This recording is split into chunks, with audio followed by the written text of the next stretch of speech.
రాష్ట్రాన్ని మన చేతిలో పెడితే ఎక్కడున్న తెలంగాణను ఎక్కడ తీసుకొని పోయినాం.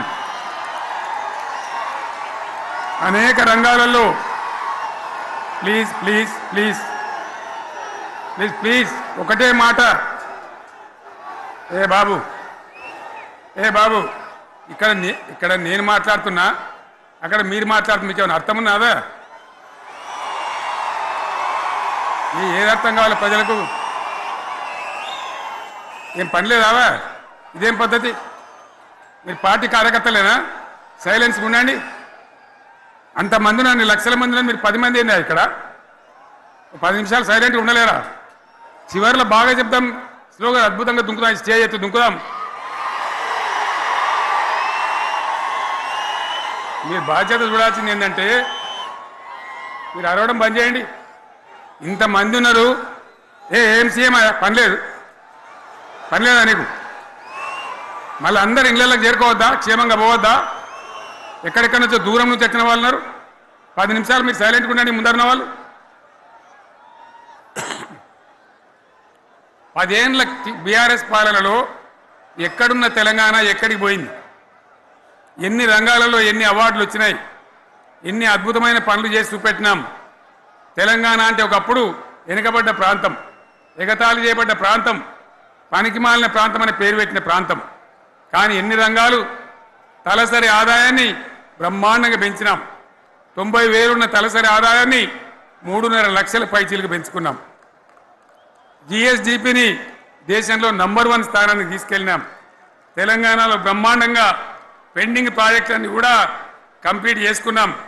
కల్వకుర్తి కావచ్చు, నెట్టెంపాడు కావచ్చు, భీమా కావచ్చు, ఎల్లంపల్లి కావచ్చు, మిడిమానేరు కావచ్చు, అక్కడ మేఘాల మీద పనిచేసి దాన్ని అంతా కూడా కంప్లీట్ చేసి ఒక్క పాలమూరు జిల్లాలోనే 10 లక్షల ఎకరాలకు సాగునీళ్ళు ఇచ్చుకున్నాం. బ్రహ్మాండమైనటువంటి ఇరిగేషన్ ప్రాజెక్టు కంప్లీట్ చేసుకున్నాం.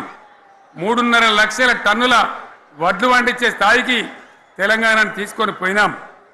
వరంగల్ గడ్డ కోసం, ఇదే జిల్లా కోసం పెండింగ్లో ఉన్న దేవాదుల ప్రాజెక్టును కంప్లీట్ చేసి ఈ గడ్డకు నీళ్లు తెచ్చుకున్నాం. 3 ఏళ్లలో కాళేశ్వరం ప్రాజెక్టు కట్టుకున్నాం.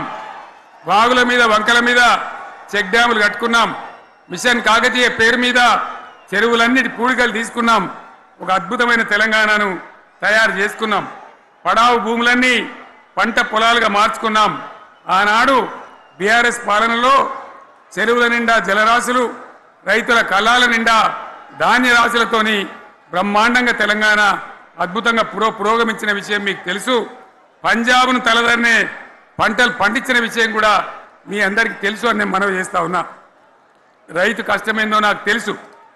నేను స్వయంగా రైతును కాబట్టి రైతాంగాన్ని కడుపులో పెట్టి చూసుకున్నాం. మీ అందరికి ఒక మాట చెప్తా ఉన్నా. ఈ దేశంలో షేర్షా సూరి అని ఒక రాజు ఉండే. ఆయన కాలంలోనే రెవెన్యూ సంస్కరణలు తెచ్చినారు.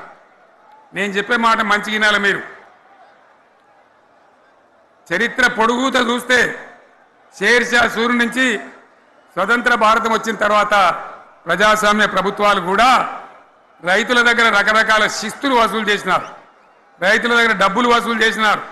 తహసీల్ రకాలు వసూలు చేసినారు. నీటి తీరువాలు వసూలు చేసినారు. కానీ రైతును చూడాలని వాడు అందుకోలే. భారతదేశంలోనే ఎక్కడ కూడా లేని స్కీమ్. నన్ను వాళ్ళు అడగలే, ఎలక్షన్లలో చెప్పలే. నాకు నేనుగా ఆలోచించి, ప్రభుత్వమే ఆలోచించి రైతు బంధు పథకాన్ని తెచ్చినాం. చాలా బ్రహ్మాండంగా రైతు బంధు పథకాన్ని అమలు చేసినాం.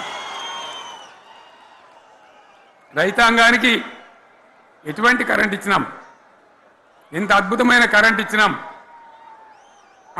ఆంధ్ర వలసవాద ముఖ్యమంత్రులు ఏం మాటలు మాట్లాడినారు?